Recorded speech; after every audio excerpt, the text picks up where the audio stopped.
The most powerful men on Wall Street walked into a private library, and the heavy oak doors were locked behind them. They were held hostage not by a terrorist with a weapon, but by a banker, a man who put the key in his pocket, sat in the dark, and refused to let them out until they surrendered their fortunes to save the United States. You might think this is just a story from the past.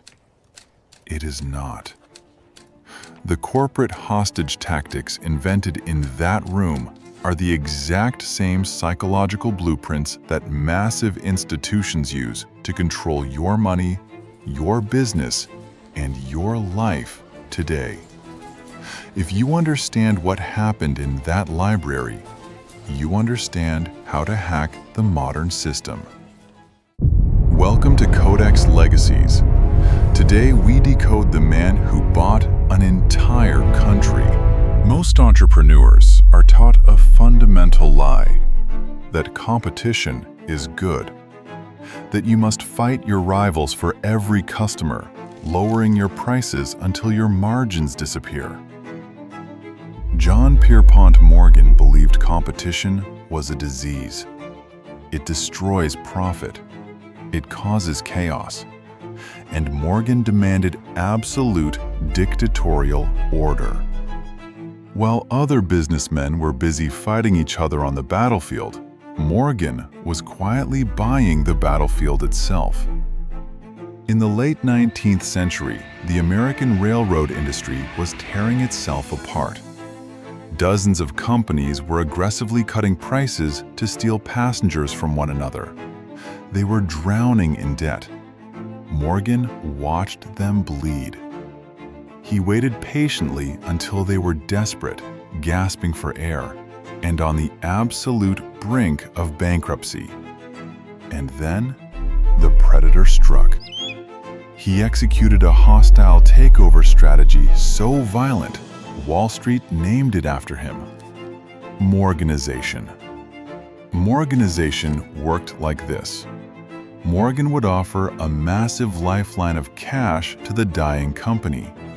But the money came with a lethal condition. The moment the ink was dry, he decapitated the leadership. He fired the entire board of directors. He erased the CEO. He installed his own loyal puppets in every seat of power. He didn't beat his competitors. He absorbed them. He forced bitter rivals to merge under his control, turning chaotic battlefields into perfect, unstoppable monopolies. By his mid-50s, Morgan controlled the arteries of America. But controlling the trains wasn't enough. He wanted the steel they ran on. There was only one problem. The steel industry was ruled by Andrew Carnegie, the richest and most ruthless industrialist on Earth. A normal businessman would have tried to build a competing steel mill. Morgan knew that was financial suicide. You don't fight a titan in open combat. You surround him. Morgan began buying up every company that produced the raw materials Carnegie needed. He bought the train lines Carnegie used for transport. He bought the companies that manufactured steel pipes.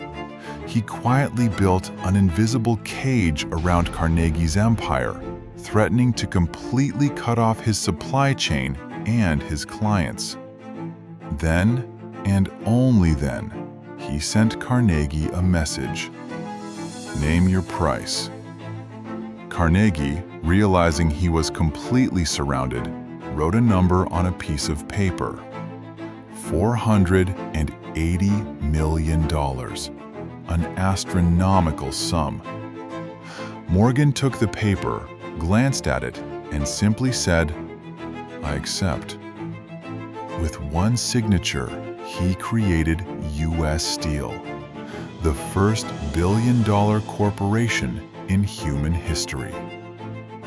Morgan didn't build it, he engineered it.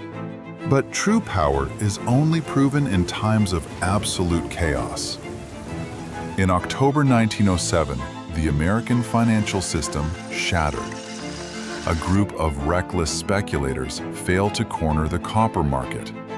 Panic infected the public. Millions of people rushed to the banks to withdraw their life savings. But banks don't keep all your cash in the vault. They invest it. When everyone demands their money at the exact same time, the bank dies. Bank after bank collapsed into dust. Businesses shut down. The stock market was in a terrifying freefall. Today, if this happens, the government steps in. But in 1907, the United States government was practically broke. The president was utterly powerless. The government of the most powerful nation on earth had to swallow its pride, pick up the phone, and beg one private citizen to save them. On a cold Saturday night, Morgan summoned the presidents of the most powerful banks in the country to his private library in New York. These men hated each other. They were arrogant egos who refused to cooperate. They argued for hours, refusing to put their own money on the line to stop the panic. So, Morgan stood up. He walked to the heavy brass doors of the library. He turned the lock, and he dropped the key into his pocket. He looked at the most powerful men in the country and gave them an ultimatum. He had drafted a contract requiring them to pledge $25 million to a bailout fund, and absolutely no one was leaving that room until every single man signed it. Hours turned into agonizing waiting. The air grew toxic with cigar smoke. Men were sweating, exhausted, pacing the floor like trapped animals. Morgan didn't argue. He didn't yell. He simply sat in a leather chair in the dim light, playing a game of solitaire, completely silent, watching them mentally break. Finally, at 4:45 in the morning, the egos shattered. Defeated, exhausted, and broken, the bankers lined up and signed the document. Morgan unlocked the door. He had saved the United States economy by taking its elite hostage. The psychological warfare executed in that library is the foundation of modern leverage. How do you apply this to your own rise to power? Rule number 1, eliminate the battlefield. Stop fighting your competitors on price. War is expensive. Instead of fighting them, find a way to merge with them, buy them out, or control the resources they desperately need. Rule number 2, liquidity is a weapon. In times of peace, everyone looks rich. In times of panic, cash is a lethal instrument.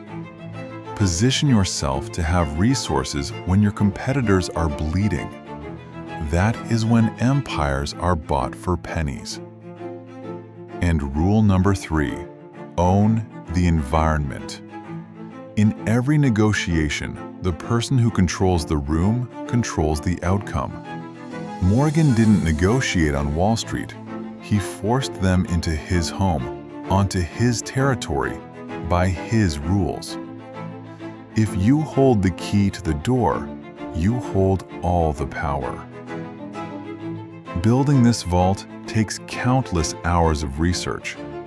If this blueprint brought value to your journey, you can support our operations through the Architects Fund. The Buy Me a Coffee link is in the description below. If you are building your own empire, hit subscribe. The Club of the Chosen is waiting. The The game never stops, but now you know the rules. I will see you in the next episode of Codex Legacies.